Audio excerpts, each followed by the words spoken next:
I have a question for all the guys right now. Have you ever used a urinal just like this one? Look closely. Notice that there's a fly drawn in that urinal. Now, the moment that you saw that, I'm pretty sure some of you have actually seen that. What did you do, guys?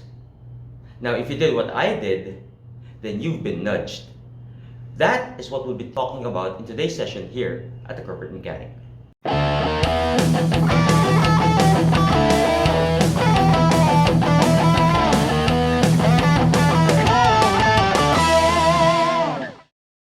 Hi everyone, welcome back. My name is Joey and you're here on the Corporate Mechanic. Now today we're still in our series on motivation. So this is the second episode on my motivation series. And today I'd like to talk about the concept of the nudge, also known as the nudge theory. This actually came from a book called Nudge by Richard Thaler and Cass Sunstein. So these are the authors of that book. It's a really nice book. It was published in 2008, I think, and you guys can just grab a copy of it. It really contains a lot of beautiful stuff. Now, the nudge theory is something that forms part of what we call behavioral economics, meaning it's how people make decisions. Okay, and it covers a lot of ground. Actually, the nudge theory covers a lot of ground, but I'd like to focus more on its application on motivating our teams. Okay, so I just like to limit it there. Now, the whole concept is that the whole point of nudge is that it basically tells us that as human beings, we are irrational. Okay, we are irrational, illogical people. We make decisions inconsistently. We do things without ever really thinking about it. So if you look back in your high school days, college days, when you were a lot younger, you probably have made a lot of stupid decisions in the past. And probably even now, as an employee, as a leader even, you still tend to make stupid decisions. What management typically does, okay, and this is the most common way of doing things, is that they come up with rules, they come up with things that you should be doing, assuming that you would make the right decision. But the truth of the matter is that you don't. You probably have seen employees in your team that probably come in late, probably cram their work, probably they know that they have to submit something today and yet they partied last night, stuff like that. Okay, these are obviously decisions that are not that good. Okay, decisions that probably could have been done better. So the nudge theory basically talks about giving people the ability to choose. Okay, so we have the concept of choice architecture. It's all about giving people the ability to choose and letting them decide their specific actions. But what makes the nudge concept a little different from basically saying, if you don't do this, you'll get fired or something like that, something that's very straight to the point. The nudge theory is very indirect. It's basically giving them options, but the reality is you have one option that you would prefer that person to make. It's what they call libertarian paternalism. Okay, so libertarian meaning you have the ability to choose. Paternalism is basically guiding people to make the right decision. It's not really telling them that this is the decision you should make.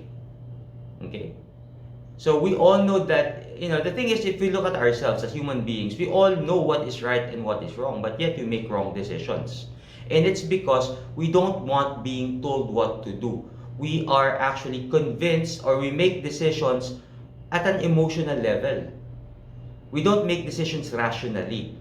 So by applying the concept of choice architecture, we are basically guiding people to make a better decision by the way that we design the options that they can take.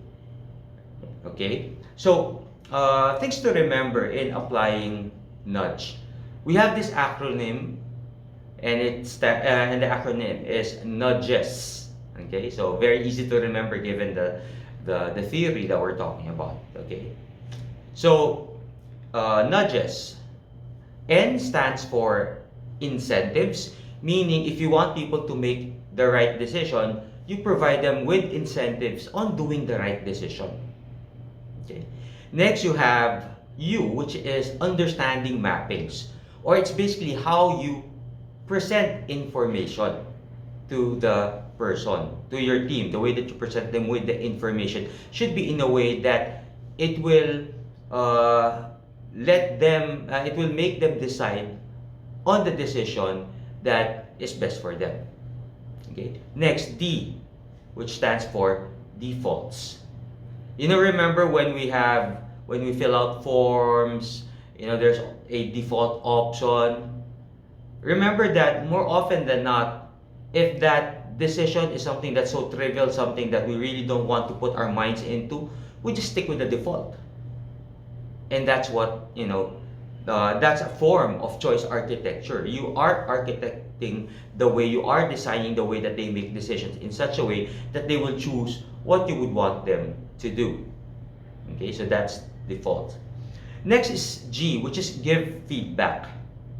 Whenever we let people make options, we have to be able to provide them with feedback on what they have decided upon. Whether that's something that's good or something that we feel is not good, we need to let them know what the impact of their decision is all about.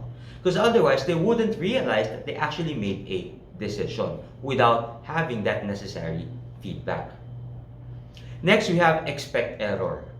Of course, people will still be irrational. You are not really changing their behavior. You're not changing the way that they think, but you want them to change the way that they behave towards a specific situation. Not everybody will do things the way that you expect them. And so therefore, you need to expect that there should be, or there will be, some form of error. And you have to come up with a way to take care of those things. And then lastly, we have what we call structured complex situations, which is all about limiting the options of people.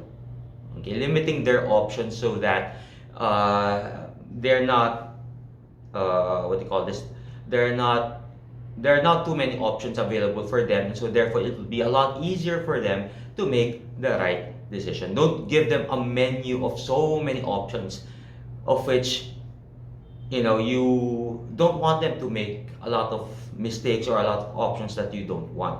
Okay, so the less options, the better. So how do we put this in the context of motivating your team? Oftentimes, in an organization, we have problems that we encounter, like people coming in late at the office. If your organization has a strict time schedule and employees need to be at the office at a specific point in time, and then you have employees that constantly come in late, the rational thing to do is to provide them with a memo, remind them that, hey, look, this is the time schedule. You are expected to come in such and such time. If you don't, then you will have sanctions, blah, blah, blah. Yeah, that's a direct approach, but does it actually work? More often than not, no.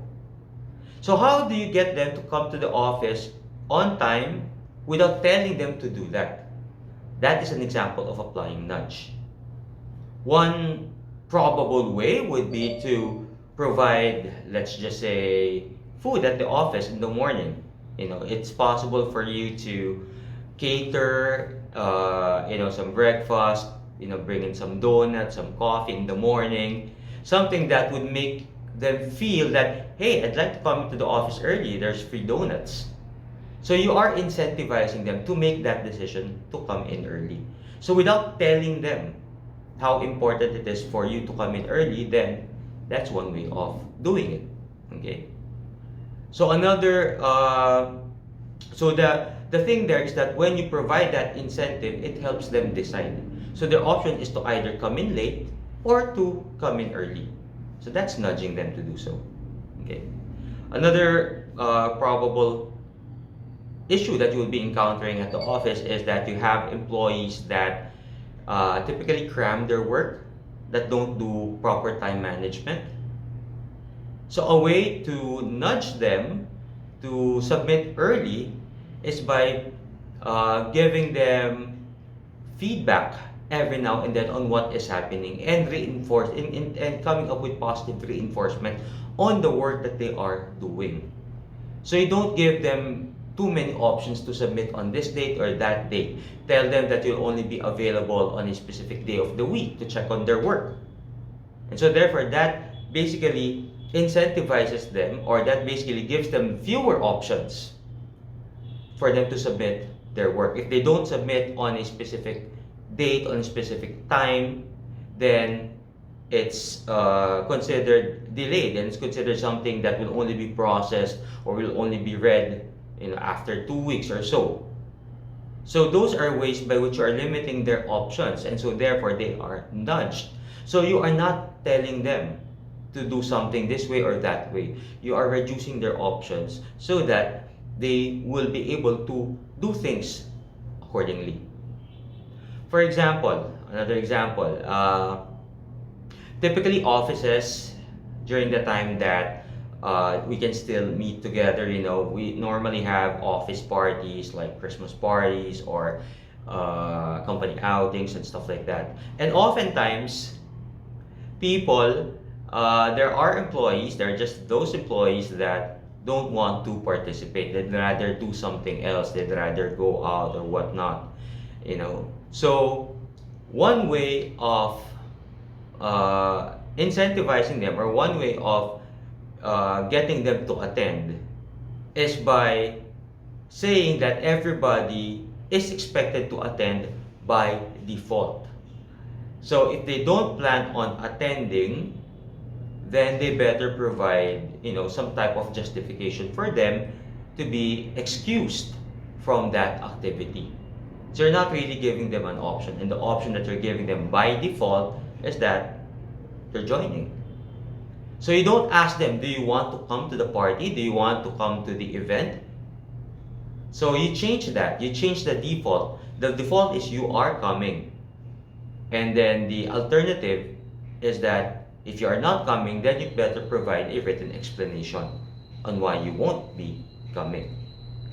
So these types of examples are examples of how we can nudge employees in order for them to be more motivated, in order for them to do what is a better alternative, in order for them to perform better. Okay, so there are many examples, there are many applications of the nudge theory, and I do hope that you guys try to read up more on that topic, because it's something that's very helpful, something that will help you, your team, and the general work environment. All right, so I do hope that you learned something today. If you have some comments, questions, clarifications, feel free to write that down in our comment section. If you want, if you want something to be discussed, do write that down as well. We also encourage you to hit on the subscribe button, hit on the notification button, so that you get notified whenever we have new releases, new episodes. We typically have episodes every Friday, and I do hope that you continue to watch us and learn from us here at the Corporate Mechanic. So thank you guys for watching. Stay safe and stay blessed.